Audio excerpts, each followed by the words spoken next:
La classe moyenne est le pilier de l'économie, soutenant la consommation et la production. Elle contribue par son travail et ses impôts, assurant le fonctionnement du système économique. Souvent, la classe moyenne accepte le système, sans le remettre en question. L'animation illustre le flux monétaire ascendant de la classe moyenne vers les institutions financières. Les institutions financières redistribuent une portion des fonds vers les ultra-riches, créant un cycle économique inégal. Ce modèle de flux financier met en évidence la concentration croissante des richesses au sommet de la pyramide économique. Un employé effectue une routine quotidienne typique dans un environnement de bureau. Ce travail stable symbolise une occupation qui prend du temps sans nécessairement réaliser les aspirations personnelles. La routine quotidienne peut représenter un compromis entre sécurité et épanouissement personnel. Un crédit immobilier engage un emprunteur sur une période prolongée, souvent jusqu'à 30 ans. Cette durée est nécessaire pour amortir le coût élevé de l'acquisition immobilière. Le crédit immobilier permet de réaliser un investissement important qui contribue au patrimoine à long terme. L'acquisition d'une voiture à crédit représente un engagement financier important. Cette dette peut impacter significativement le budget personnel. Bien que la voiture soit un moyen de transport essentiel, son financement crée une obligation. Un graphique illustre les impôts, les assurances et les abonnements qui impactent mensuellement le compte bancaire.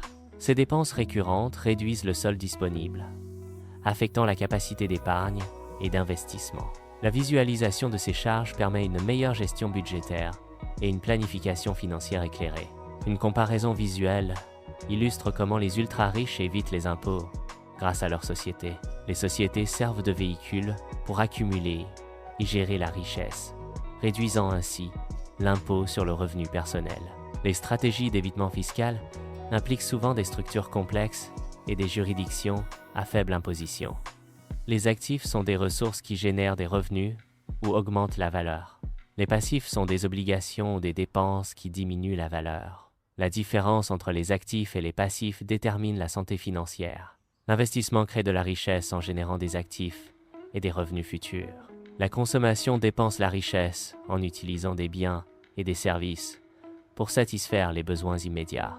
L'équilibre entre l'investissement et la consommation est essentiel pour une croissance économique durable. Le système éducatif est souvent structuré pour former des employés plutôt que des leaders. Cette approche met l'accent sur la conformité et l'obéissance plutôt que sur la pensée critique et l'innovation. En conséquence, les compétences en leadership et l'esprit d'initiative peuvent être négligées au profit de la standardisation. L'écran de télévision diffuse un message central. La stabilité est présentée comme plus importante que la liberté individuelle. Les visuels à l'écran montrent une société ordonnée et contrôlée, où chaque aspect de la vie est prévisible et régulé.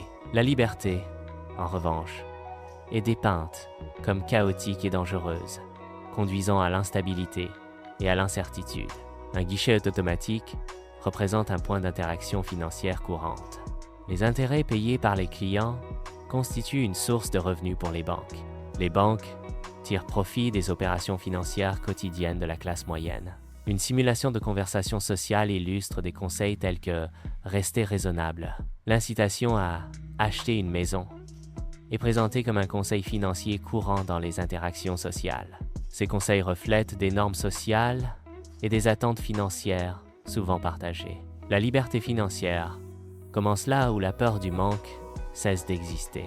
La liberté financière est l'état d'esprit où les décisions ne sont plus dictées par la nécessité financière. Elle offre la possibilité de poursuivre des passions et de vivre selon ses propres termes, sans contraintes économiques.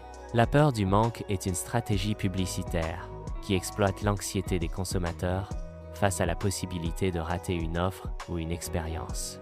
Les publicités utilisent souvent des offres à durée limitée et des quantités limitées pour intensifier la peur du manque chez les consommateurs. Cette technique de manipulation incite à des achats impulsifs, souvent regrettés après coup.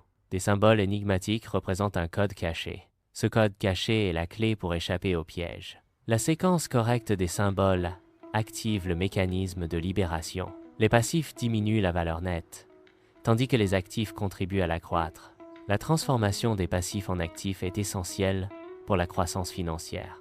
Cette conversion optimise l'allocation des ressources et renforce la stabilité économique. La création de revenus automatiques implique la mise en place de systèmes qui génèrent des revenus avec un minimum d'intervention continue. Ces systèmes peuvent inclure des investissements, des ventes de produits numériques ou des programmes d'affiliation.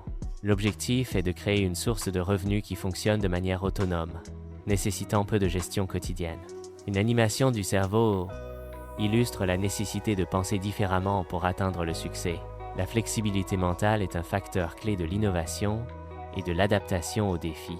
L'adoption de perspectives alternatives favorise la résolution de problèmes et l'émergence de nouvelles idées.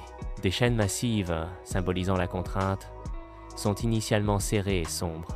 La métaphore visuelle de chaînes brisées représente la libération d'une situation contraignante. Les chaînes brisées s'éparpillent, illustrant la fin de la restriction et le début de la liberté. Un écran d'abonnement invite les spectateurs à s'inscrire pour ne pas manquer le prochain épisode. L'abonnement assure aux spectateurs un accès direct et immédiat aux nouvelles diffusions. S'abonner permet de rejoindre une communauté et de soutenir la création de contenus futurs. L'acquisition d'une maison peut sembler un investissement sûr, mais elle comporte des risques financiers importants. Les coûts cachés, tels que les réparations imprévues et les impôts fonciers, peuvent rapidement s'accumuler et peser sur le budget. Une planification financière rigoureuse est essentielle pour éviter que le rêve de la propriété ne se transforme en cauchemar financier. Les banques génèrent des revenus grâce aux intérêts perçus sur les prêts immobiliers. Les intérêts représentent un pourcentage du montant total du prêt, payé périodiquement par l'emprunteur. Ces intérêts contribuent aux bénéfices globaux de la banque et permettent de financer d'autres opérations. Le logo de « Le code caché » se révèle, accueillant les spectateurs. Le logo symbolise l'entrée dans un univers de mystère et de découverte. Cette introduction marque le début d'une exploration captivante. Un générique de fin conclut la vidéo, accompagné d'une musique motivante. Le générique de fin fournit des informations complètes sur la production. La musique motivante crée une ambiance positive à la fin de la vidéo.